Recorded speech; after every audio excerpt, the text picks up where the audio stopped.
Bonjour tout le monde, je vous propose un tuto pour débutants en pâte polymère. Vous allez voir, vous voyez que le rendu est magnifique et c'est une technique qui est très simple, qui demande peu de matériel et que je trouve plutôt amusante à réaliser. Alors je commence par une pâte blanche que j'avais tachée tout simplement et je vais la recouvrir avec des pastels secs. Pour information, je la travaille en pâte très fine, en plaque fine, déjà parce que je vais la doubler en mettant du noir après en dessous, et parce que je vais la glacer à la résine pour fixer tout ce que je vais mettre dessus. Et comme je vous dis que ça ne nécessite pas beaucoup de matériel, si vous n'avez pas la résine UV et la lampe qui va avec, vous pouvez vous contenter de vernir. Fimo et Cernit font de très bons vernis. Donc là, j'ai appliqué avec deux méthodes différentes. Avec les doigts, on dirait des nuages colorés, c'est rigolo. Et au pinceau, ça donne un rendu beaucoup plus homogène. Alors bien entendu, quand on applique avec les doigts, on s'en met partout et c'est ce que je trouve rigolo. La preuve, je recommence. Par contre là, j'essaie d'abord d'appliquer le jaune parce que sur la première plaque, le jaune avait un petit peu disparu. Ce qui est tout à fait logique.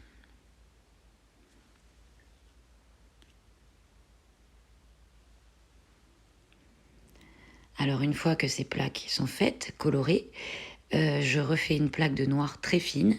Habituellement, je double mes plaques, c'est-à-dire comme si je les pliais en deux pour avoir recto verso les mêmes motifs. Sauf que là, je ne suis pas joueuse, j'ai peur d'abîmer, on va dire, les surfaces, que les pastels partent dans tous les sens. Donc je vais me contenter d'une semelle noire que je vais mettre immédiatement.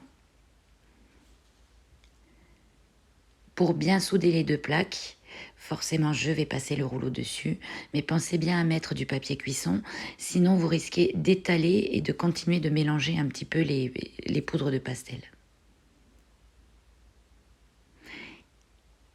Et là, on va continuer de s'amuser un petit peu. Donc vous prenez tout ce qui vous tombe sous la main. Pour ma part, là, c'est une règle en résine que j'avais faite, que je garde pour moi. Ça ne fait pas partie des produits que je vends. Et au lieu d'utiliser un pochoir, je préfère m'amuser avec la lame, la règle et des emporte-pièces comme vous allez le voir. Donc là, j'ai ressorti mes bons vieux emporte-pièces en métal. On les utilisait beaucoup avant. Maintenant, ils sont en espèce de plastique. Je ne saurais pas dire quel plastique d'ailleurs.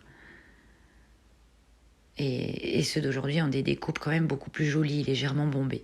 Là, ça vous faisait des découpes hyper droites. Il fallait utiliser du cellophane entre la plaque de polymère et l'emporte-pièce pour avoir un léger arrondi. Alors, en voyant ça, oui, parce que forcément, la voix off, je vous la fais après.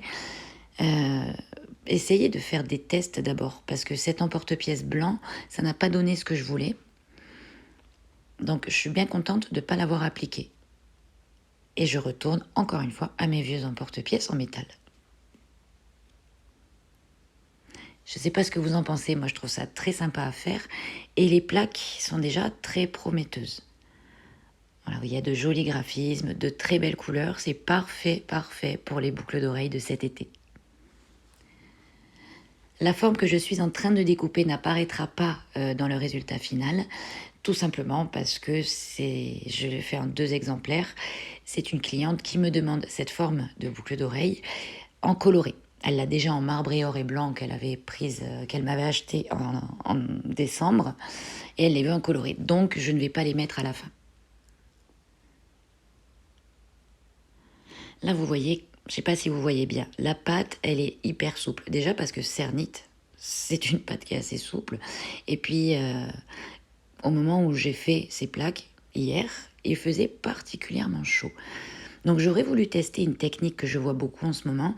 Les créatrices mettent leurs pièces sur des feuilles A4, des feuilles d'imprimante simples. Elles recouvrent même d'ailleurs d'une seconde feuille ensuite et d'une autre plaque afin de limiter les bulles des bulles qu'on va avoir à la fin de la cuisson sur le dos des pièces quand on va cuire directement sur la même plaque qui a servi à travailler la pâte. Mais bon, là, tout ce que j'aurais risqué, c'était de déformer mes pièces si je les avais touchées, puisque la pâte est hyper souple. En ponçage, bien entendu, je vais me contenter des bords. Les bulles à l'arrière ne partent pas au ponçage.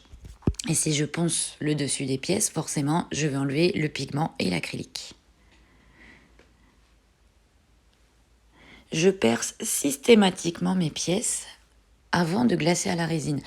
Tout simplement parce que quand on perce après le glaçage, ça a tendance à blanchir le rebord du trou, forcément, c'est logique, et c'est un petit peu moins joli, un petit peu moins bien fini. Ces modèles-là, qui donc n'apparaîtront pas à la fin, c'est des ronds déformés, des cercles déformés. C'est pas la peine de mesurer au pile-poil. Par contre, voilà, la pièce comme je viens de vous montrer et toutes les autres, il faut mesurer, donc je vais vous épargner ça.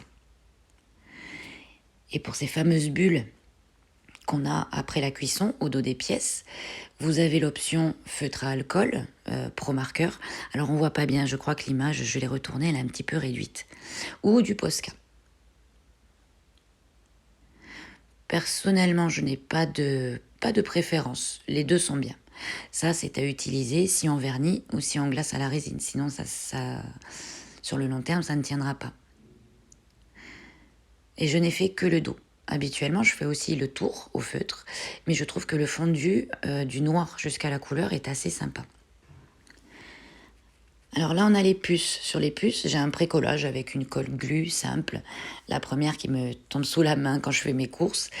Et ensuite, pour finir de fixer, je le fais à la résine. Toutefois, si vous n'avez pas la résine et la lampe, résine UV et lampe, vous pouvez très bien intégrer le clou entre la plaque de couleur et la plaque noire. Ou vous pouvez aussi laisser tomber les clous et mettre directement des crochets d'oreille façon crochet hameçon ou dormeuse, etc.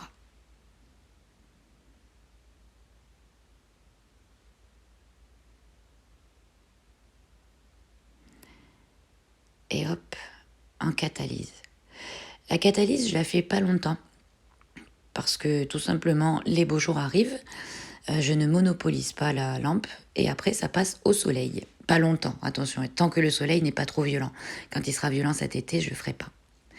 Là, avec un grain très doux, c'est-à-dire du 2000, je vais poncer la petite arête qui s'est faite au moment du glaçage, histoire d'adoucir, on va dire, le rebord. Donc c'est vraiment un tout petit coup de ponçage tout doux. Toujours avec ma visseuse, puisque j'ai une Dremel avec le plateau de ponçage qui est coincé dedans, qui est parti en réparation. Mais c'est bien, ça me permet la visseuse, je veux dire, ça me permet de gérer la vitesse de rotation. Finalement, c'est pas mal. N'hésitez pas à essayer. Et puis là, bien entendu, arrive le moment où on glace à la résine sur la partie colorée pour protéger nos ajouts, on va dire, pastel et acrylique, mais aussi pour sublimer les couleurs.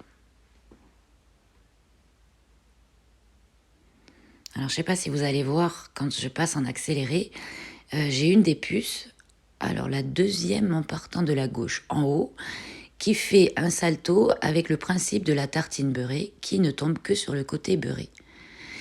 Ouais. Il y avait le cri qui allait avec, pas un gros cri non plus, faut pas exagérer, mais le petit cri allait avec. Mais comme j'ai filmé en accéléré, je vous préviens à l'avance au cas où vous ayez l'œil affûté, mais à mon avis, on ne le voit pas. Ah, un petit peu.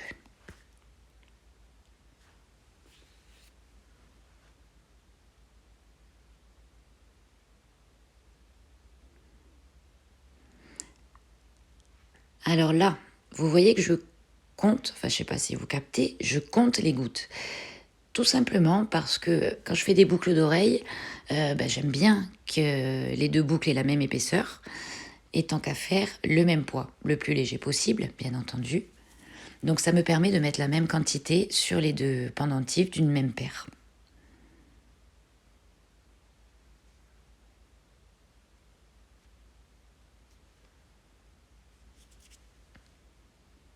Je fais des blancs, j'essaie de vous laisser respirer quand même parce que j'ai une sacrée tchatche.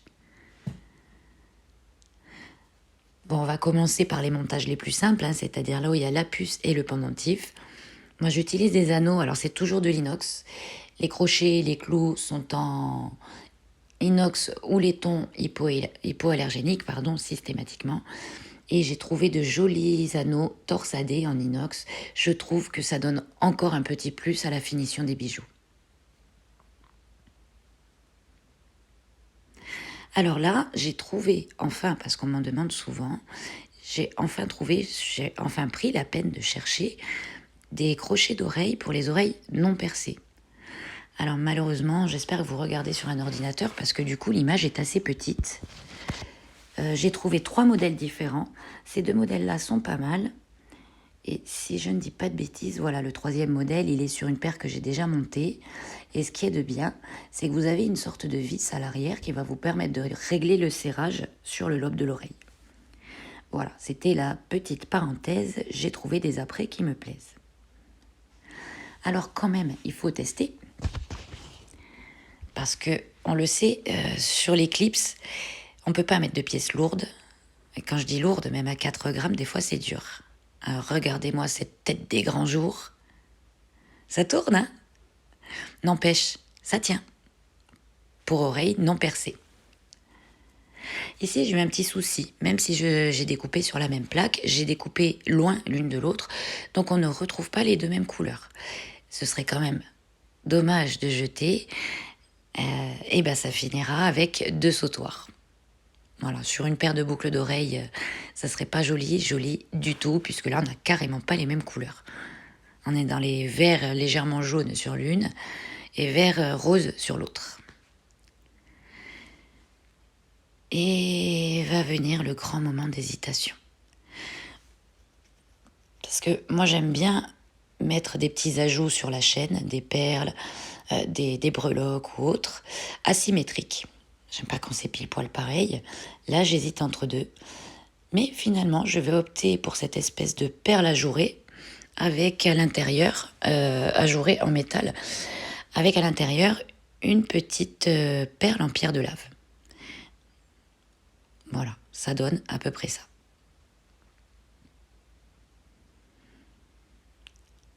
Et pour celle qui a failli être sa sœur de boucle d'oreille, un peu de doré, quelques perles en acrylique. Je vais terminer le montage de toutes les pièces. D'avance, merci d'avoir regardé ce tuto. J'espère qu'il vous a plu et que si vous le réalisez, vous allez vous amuser autant que moi. Et je vous laisse avec le résultat.